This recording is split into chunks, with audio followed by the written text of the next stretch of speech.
All right, this is part 2 of News and Views from the Nefarium for Thursday, December 4th. I'm sorry about that. For some reason, my YouTube cut out. But I want to pick up where I left off part 1.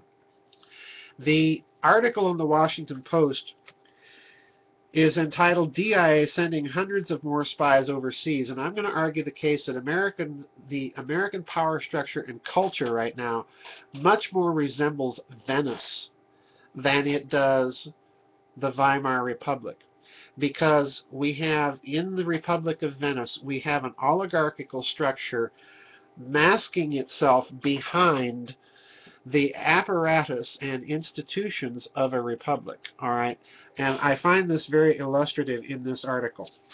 I want to read some statements from the first page of this article.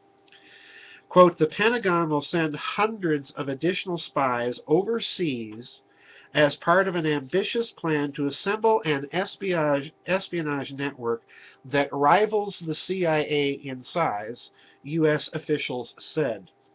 The project is aimed at transforming the Defense Intelligence Agency, which has been dominated for the past decades by the demands of two wars, into a spy service focused on emerging threats and more closely aligned with the CIA and elite military commando units.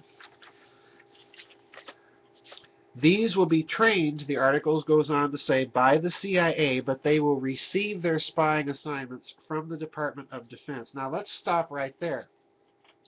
What we have, in other words, is a spy service that is being set up on a global scale to report on potential targets for drone attacks, assassinations, and so on. So in other words, we're creating an assassination bureau with direct ties now to the Pentagon.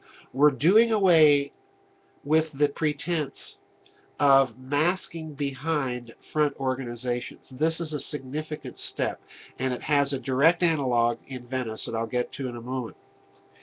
Among the Pentagon's top intelligence priorities, officials said, are Islamicist militant groups in Africa, weapons transfers by North Korea and Iran, and military modernization underway in China. Now stop right there. That itself is a subtle signal.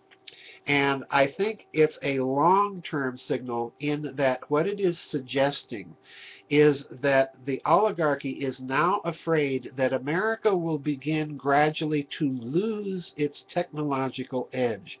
So I think you're going to find, in addition to these types of targets, what we're also being signaled here is that this is going to be a new covert warfare branch that will be organized to take direct covert action against potential geopolitical threats like China, like Russia, and anybody else that may pose a threat technologically.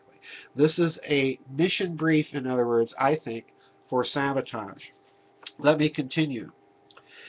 Through its drone program, the CIA now counts for a majority of lethal U.S. operations outside the Afghan war zone. The new effort will create, I'm finishing up on page 1, a spy network of unprecedented size. The plan reflects the Obama administration's affinity for espionage and covert action over conventional force. Now, I would disagree with that statement right there. What I think you have is the direct expansion, the internationalization, really, of something that's been underway since NATO and the establishment within NATO countries of precisely these types of paramilitary covert operations units.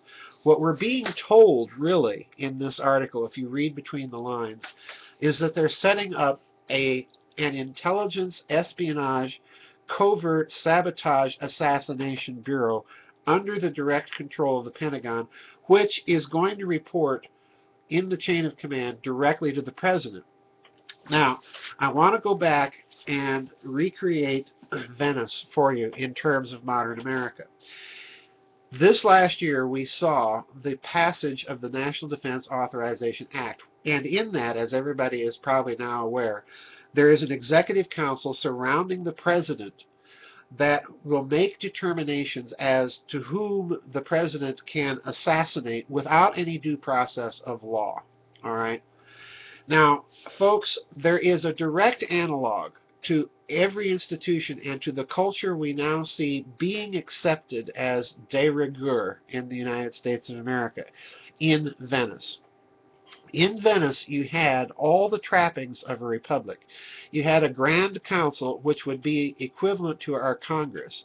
And by the time that Venice did a particular thing in its history, the Grand Council functioned as a way of both parading the factional divisions within the Venetian financial oligarchy and the military oligarchy. In other words, that whole oligarchical structure, that cesspool that was Venice, it was a way of parading it and also controlling internal factional disputes, all right?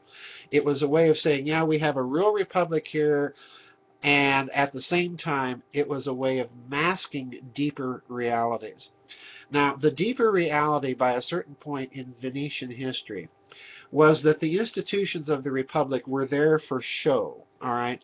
The real decision making was being done by a group of people that was set up by the Doges of Venice and by the oligarchy called the Council of Ten, all right?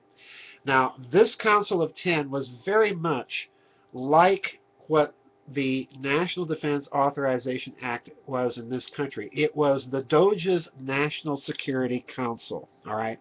And beneath this structure, you had that vast Venetian spy network. And folks, you have to understand that Venice's spy network was truly global. They had spies and emissaries all the way in the Mongol court in Asia, China. They had spies all throughout Europe, of course, in the Middle East, everywhere. And very much, if you read Venetian history, it was very much what we're seeing here in this Washington Post article. This network was responsible for the selective targeted assassination of foreign leaders if they should cross Venetian policy. So I want to conclude my remarks by going back to what I began with, this article in the Moscow Times of the Russians now paying attention much more closely to this this flirtation with secession in this country. For the moment, this is simply the expression of a cultural phenomenon. But I suspect as this structure becomes more and more unresponsive to the American people and more the instrumentality or apparatus of a transitional phase to a global oligarchy centered around that Anglo-American elite, that you're going to see more and more of what Brzezinski calls populist revolt or populist sentiment against that structure. It's only going to grow. So we are Venice in another way. As Venetian power grew and the Byzantine machinations of that republic became more and more apparent in Europe, eventually it issued in complete and total frustration with the Venetian oligarchy, and literally all of Europe went to war with tiny little Venice just to get rid of that structure. Of course, that failed, but you're going to see, I think, a similar reaction in the next 20 to 30 years, and I think long range, this is why this article talks about expanding DIA and looking specifically at countries like China and arms dealings of North Korea, Iran, and other fronts for now what is emerging as an Asian power bloc. I think they're anticipating this reaction. Anyway, that's my two-part news and views for Thursday, December 4th, 2012. God bless everybody, and we'll see you on the flip side.